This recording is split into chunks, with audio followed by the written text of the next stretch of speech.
In the late 1990s, video games were supposed to be safe, colorful, predictable, forgettable. Then one company asked a dangerous question. What if we didn't play by anyone's rules? What followed reshaped gaming forever, sparked global controversy, sold hundreds of millions of copies, and turned crime, chaos, and freedom into one of the most powerful entertainment brands in history. This is the story of Rockstar Games.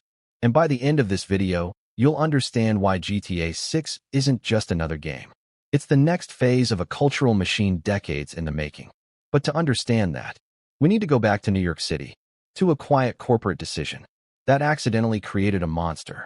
While you are at it, please click like, subscribe, turn on notifications, and comment below. In 1998, Rockstar Games didn't start as a rebellious studio. It didn't start with a manifesto. It didn't start with a hit game. It didn't even start with a clear identity. It started with a corporate acquisition. Take-Two Interactive, a growing publisher based in New York, acquired a struggling video game division called BMG Interactive. On paper, it was just business. But hidden inside that acquisition were people who didn't want to make normal games.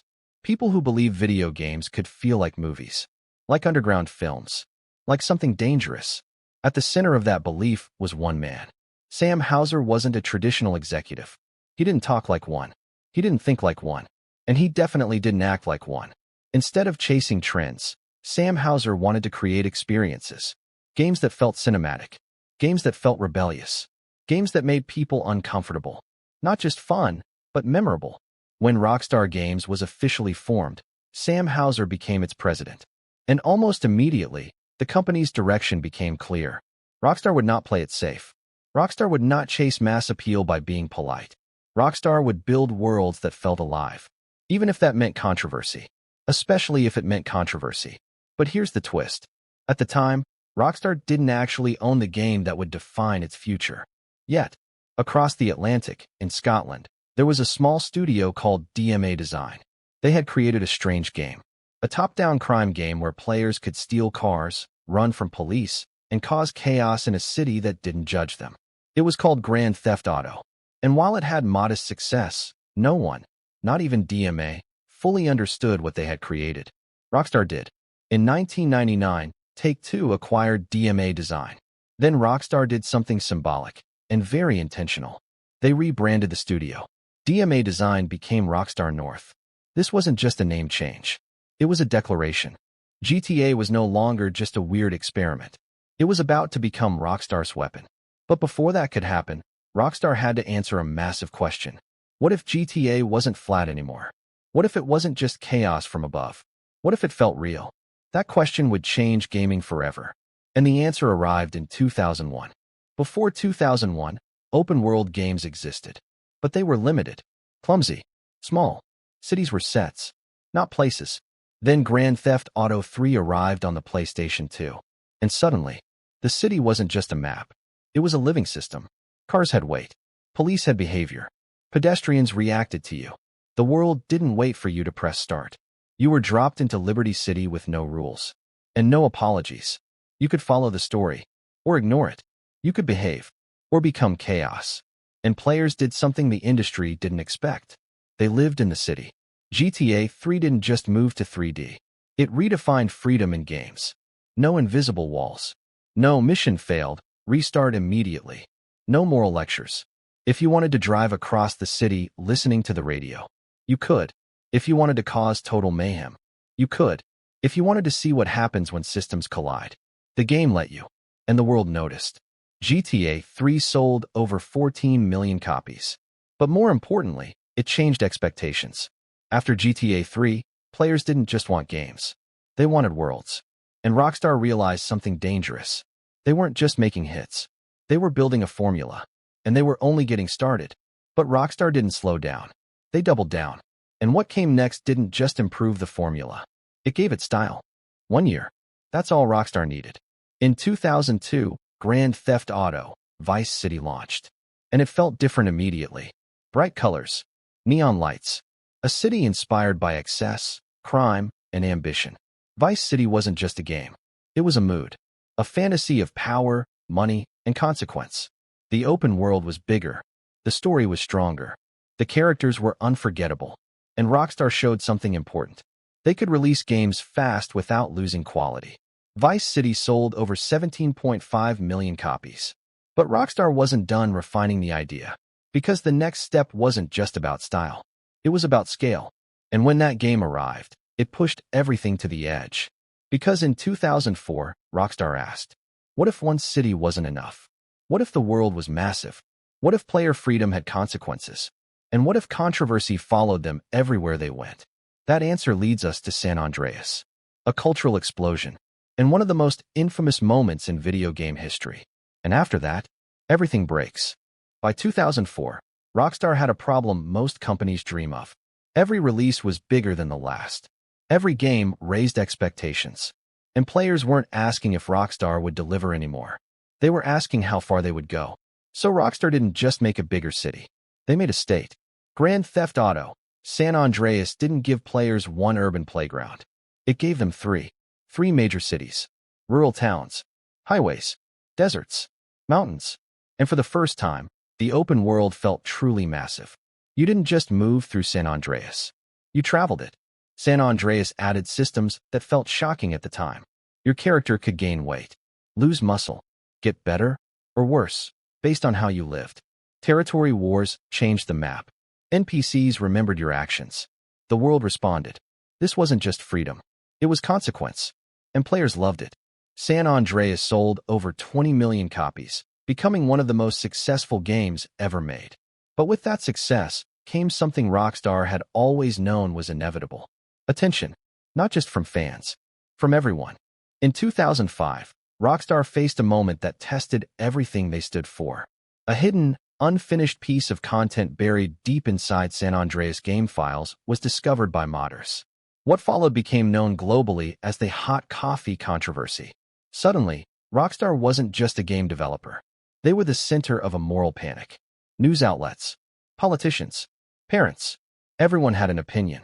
The game was temporarily re-rated at the highest restriction level, forcing Rockstar and Take-Two to act fast. They issued a patch. They removed the unused content. They complied. But something important happened here. Rockstar didn't apologize for its identity. They didn't change direction. They didn't soften their vision. Instead, they learned how dangerous visibility could be, and how powerful it also was.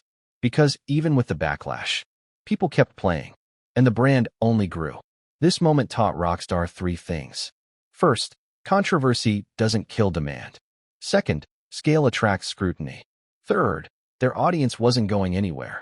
If anything, the controversy made Rockstar feel bigger, more rebellious, more cultural. But after San Andreas, something else happened. Rockstar slowed down, not because they were scared, but because the next leap required time. Technology was changing, player expectations were rising, and Rockstar was preparing to reinvent itself again. The next era wouldn't be louder. It would be deeper, and it would start with a city you thought you already knew. When Grand Theft Auto 4 arrived, it surprised people. It wasn't bright. It wasn't flashy. It wasn't exaggerated. It was grounded. Liberty City returned, but this time, it felt heavy. Cars handled realistically. Gunfights were brutal. The story focused on immigrants, loss, and broken dreams. Some players resisted the change. But Rockstar wasn't chasing nostalgia. They were chasing maturity. They were proving something important. They didn't just make chaos simulators. They made narratives. And this philosophy would soon spill into an entirely different world. One without cars, without cities, without modern weapons. And that gamble would define Rockstar's future. Because in 2010, Rockstar released a game no one expected them to master. A slow-paced, emotional Western. A game that proved Rockstar wasn't just the king of crime. They were the king of world-building. And that success would give them the confidence to attempt something absurd. Something unprecedented. Something that would dominate the next decade of gaming. By 2010, Rockstar had nothing left to prove. They dominated open worlds. They controlled controversy. They printed money. So instead of repeating themselves, they did something risky. They slowed everything down. Red Dead Redemption wasn't fast. It wasn't flashy. It wasn't modern. It was quiet, lonely, deliberate. Set in a dying Wild West, Red Dead Redemption focused on themes Rockstar rarely explored so openly before. Regret, change, the cost of violence. The world wasn't chaotic, it was melancholic. And players felt it. Red Dead Redemption proved something critical.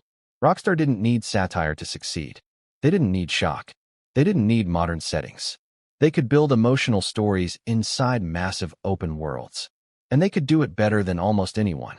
The game was a huge success, both critically and commercially. But behind the scenes, Rockstar was evolving in a bigger way. They weren't just one studio anymore. They were becoming a network. By the early 2010s, Rockstar wasn't a single team. It was a global operation. Rockstar North handled core GTA development. Rockstar San Diego drove Red Dead. Rockstar Toronto, Vancouver, and others supported animation, tools, and systems. This wasn't expansion for branding. It was expansion for control. Rockstar wanted one thing: total ownership over quality. Every animation, every system, every detail. And that obsession would fuel their most ambitious project ever. A game so large, so complex, and so profitable that it would redefine success in gaming. When Grand Theft Auto V launched in 2013, expectations were impossible. And somehow, Rockstar exceeded them.